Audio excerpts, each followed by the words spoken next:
I was probably like, I want to say 26 or 27, and I had found a lump, and so I went to have it checked, and they did a biopsy, a lumpectomy at that time, and it was fine. Pretty young, and it was pretty scary, so I was like, oh, I don't want to do that again. So I didn't really start having regular mammograms like I was supposed to until they found this spot probably 2 years ago. They were just watching it and it wasn't really growing, but the last one I went to, they said they found another spot and it was pretty large considering the amount of time that I had been there before. He said to get a biopsy. So I had the biopsy done, and then that was on November 20th, and then 2 days later they called me and told me that it was cancer. I actually was right below a stage 1, so I didn't even hit a stage 1. Yeah, so I was really fortunate.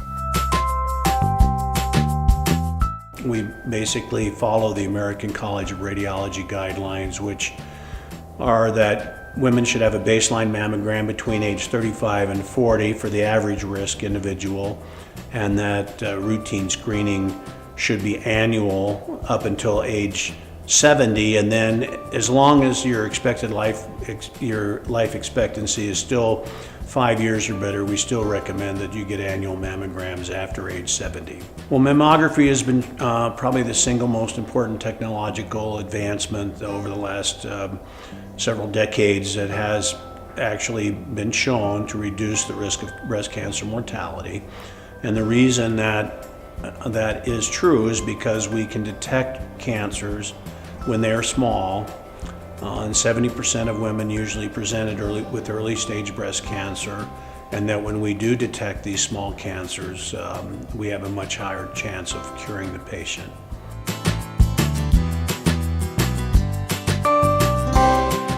The main thing that would increase your risk is having a positive family history. Now, most women don't have that, but those patients that do have high risk, if they've had breast cancer already, that would obviously put you at a higher risk for second breast cancer than you would be if you hadn't had breast cancer.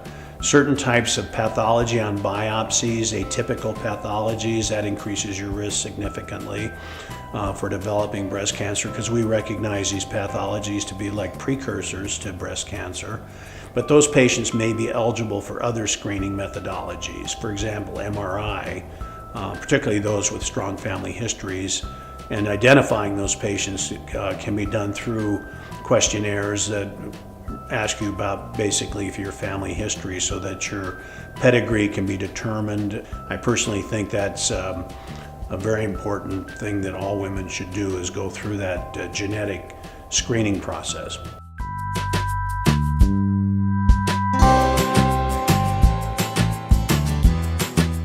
Women naturally fear the amount of radiation, but the mammograms are designed to give you the lowest radiation exposure.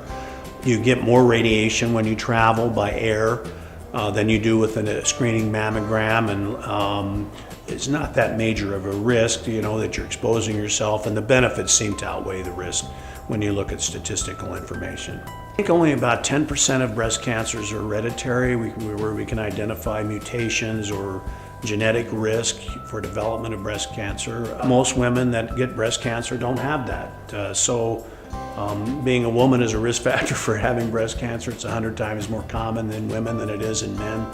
And that's why we routinely screen women. When I went the last time, they said, oh, so we're watching 2 spots? And I said, no, just 1 spot. So then that's kind of when I knew something else had shown up and they had found something else. So they did an ultrasound, and he told me right there that I needed to have a biopsy. And every time they'd do a mammogram, and then they'd say, okay, we're gonna do an ultrasound. They just wanted to measure that other area to make sure that it hadn't been growing. I have dense breast tissue too. Breast density is a combination of glandular tissue and fatty tissue. So the percentage of glandular tissue to fatty tissue determines the density. Traditionally, it has been 25% or less glandular tissue would be considered fatty breasts.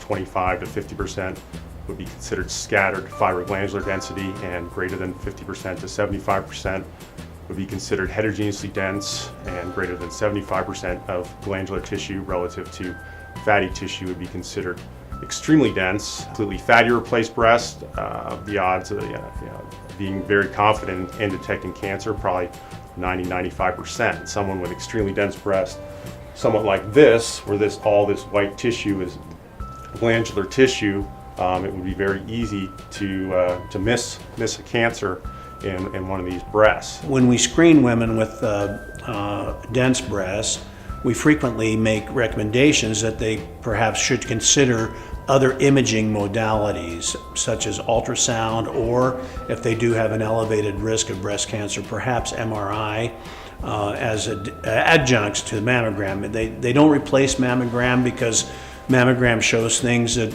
you can't see on ultrasound or MRI, such as calcifications, which may be an early sign of breast cancer, but these would be add-on tests that would increase the yield of breast cancer detection and also decrease the risk of having a breast cancer not having it detected on mammogram screening.